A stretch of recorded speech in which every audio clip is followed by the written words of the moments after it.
Folks, it's a great day to talk hockey. I had a look at a game that Zachary Bolduc played against the Utah Mammoth on April 15th. The Blues lost regular season game this morning, and in 15 minutes of ice time, he created a ton of offensive opportunities. In addition to scoring a goal and assist, he played most of the game with Oscar Sundqvist and Matthew Joseph. So, why don't we roll the video?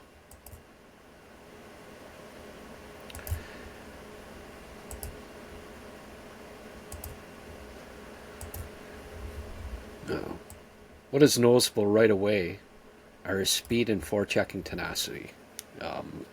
His first three strides are quick, and he pressures defensemen right off the draw. He also plays with a bit of an edge, as you'll probably see in a few of these highlights, and he works hard away from the puck.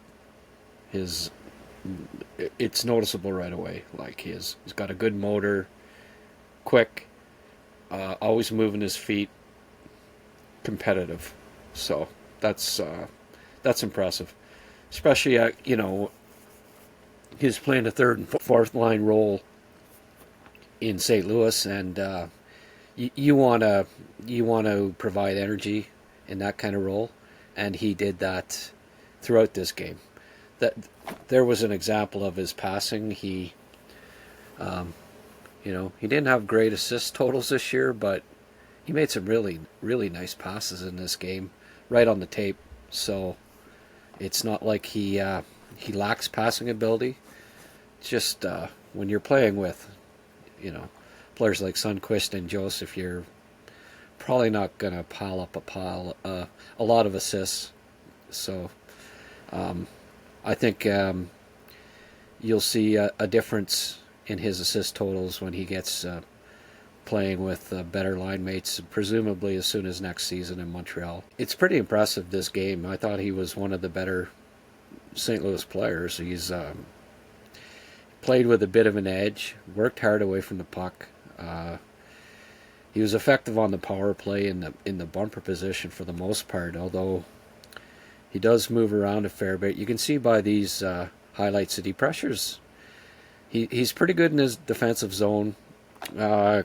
Keeps pressure on the opponents. There, he gets into a little bit of a Donnybrook, but Sergachev went after him. He's half decent at covering the point, covers the lanes, blocks the shooting lanes, gets a stick in the way.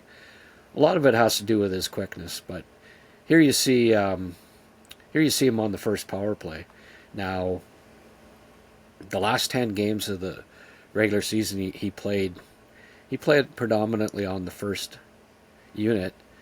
There's a goal. He got an assist on that. You gotta like the way he plants his stick right in the crease here. You'll notice he put his stick down. He got a piece of it, almost put it in, and then Snuggerud got the rebound. So that was his first point. But he played 4 power play minutes in this game and picked up a goal and assist on the power play and was quite effective. You'll notice here's another. The St. Louis had quite a few power plays in this game, but he moves around. He likes the bumper position, but you'll notice in these highlights that he moved around a fair bit. He'll find open space right there, and you can see him ready to unleash the one-timer.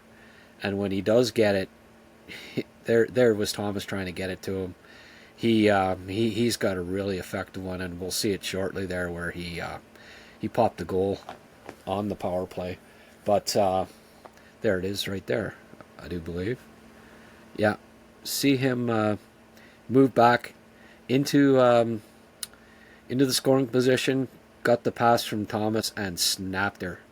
He's got a great snapshot, wrist shot, one-timer release in the middle. He finds the open lanes, and he's ready to receive the pass and get it on net. And Montreal has guys that play along the wall on the power play, like Line, Caulfield. They like to shoot the one timers on the right side, or sorry, left side, and Slav likes it on the right side. So it's nice to have another option besides Suzuki, who's good at shooting in the bumper position and getting shots on goal from there. So he's going to help Montreal's power play. Now, that was the first period of the game. He had a goal and assist. It was very, very impressive, but he didn't stop there. We'll play the other two periods here and show you just how effective he was. Here we go.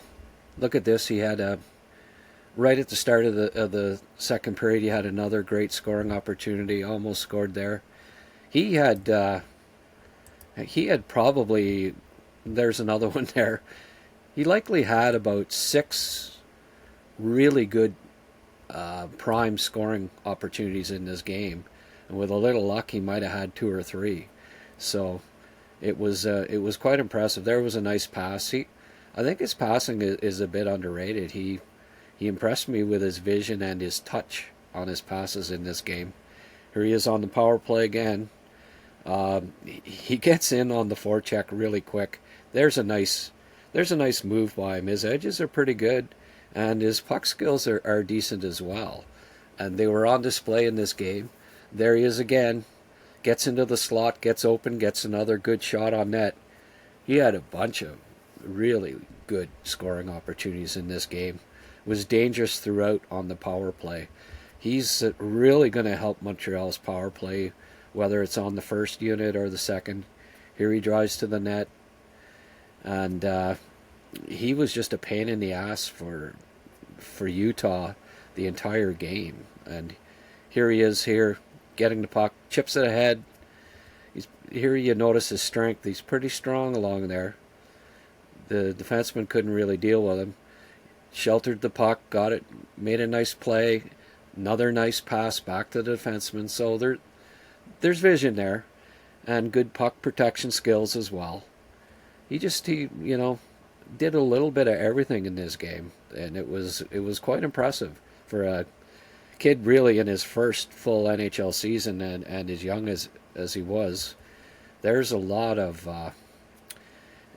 he does a lot of things like you wouldn't know that he was just 21 or 22 or whatever it was in this game. Showed some maturity, overall maturity in his game. But here was right here. That's where he should have had another one. Vejmelka made a great save on him, or that would have been his second. And I mean, he could have had 2 in the first period alone too. So very strong game from him. You like to see them, a player getting scoring opportunities, and he had several. Here he is again, pressuring the defenseman. I like it. I don't mind him in the defensive zone. And again, for a kid as young as he is, pretty mature defensive game already, and I think it'll only continue to improve as his career goes along. Again, another example of him pressuring the puck carrier. He's look at the speed on him here. Right on top of him. Very good wheels. I like. He mentioned in his press conference that speed's one of his main assets, and we saw it throughout this game. He's got a good set of wheels, and that won't hurt the Canadians either. I don't know if he'll be playing with Newhook or not this year, but if he's not on the second line and he's on the third line with Newhook, that those two are going to cause a lot of grief on the forecheck with their speed. It's going to be a fast line if he ends up playing with Newhook on the third line. Wherever he plays in Montreal's top 9, and I believe that's going to be the plan. I don't think they traded him to be a fourth liner. They traded for him, I mean. So Everything I saw in this game, there again, pressuring the defenseman with his speed and tenacity. He's, you know, he, he's just an impressive young player, and that game might have been the top best player in the game. A major reason why St. Louis humbled Utah in that game. Like, he had 2 points, but it could have been 4 or 5, and he showed a little bit of everything, right? Speed, quickness, good edges, vision, smarts, competitiveness, and a terrific shot and release. Saw all of that in this game. So it all adds up to an effective two-way, productive middle line winger going forward. If the Blues weren't so loaded on the wing and in need of a young right defenseman with the upside of Logan Mailloux, trading them would have made little sense. But when you consider that they have Snuggerud, Neighbors, Holloway, who probably plays on the wing, Carbonneau, Otto Stenberg, and Uri Pekarchik, who was on Moncton and I think has power forward written all over him. I think he's a great young winger. They're all under the age of 24. So that's an impressive 6 young wingers that St. Louis has. So they were dealing from a position of strength to fill a position of need, just like Montreal. They're, after picking up Dobson and Carrier, drafting Reinbacher, they're pretty solid. They like Konyushkov as well. They're fairly loaded on the right side now, and I think they're happy with that group going forward. So for that reason, Mailloux was expendable for the Canadians, and that's, St. Louis wasn't making that trade unless they were getting back a right defenseman that they think can play in their top 4 down the road. So good trade, I think, for both teams. In his last 28 games, Bolduc scored 14 goals and 21 points. That works out to a 40-goal, 62-point season. Now, no disrespect to Sundqvist and Joseph, but Bolduc is likely to have more productive line mates in Montreal next season. Perhaps even Demidov, who's already a terrific playmaker. So, yeah, I think he'll score some goals on the power play just as he did in St. Louis. But I think you'll see decent production from him 5-on-5 as well, playing with the Canadians. So it's, Line A will be looking over his shoulder in training camp when it comes to second line spot. And Slav will be doing the same thing on the top power play unit, as Bolduc had 5 power play goals in his last 10 games. When he got moved to the top unit, Slav had 5 power play goals all year. So even though Slav brings a lot of different elements to it, it's not just the goal scoring. At the end of the day, if Bolduc can be a 10, 15 power play goal scorer, he'll be on the first unit eventually. But the Canadians have, I think, with the additions of Demidov, Bolduc, and Dobson, the second power play unit is just going to be so much stronger next year. They have 10 legitimate, or at least 9 anyways, legitimate power play guys that they can play on the top 2 units if Doc comes back and he's healthy. That makes 4 really new, 4 additions to the top 2 power play units that they didn't have in March of last year. So I think Bolduc is really going to help the power play, and he's really going to help the top 9, give the Canadians more speed and goal scoring ability in the top 9. So a very, looking at this video, it's just very impressed with Bolduc. I think he's he'll more than capably replace Heineman, who after his car accident, was just not quite the same player.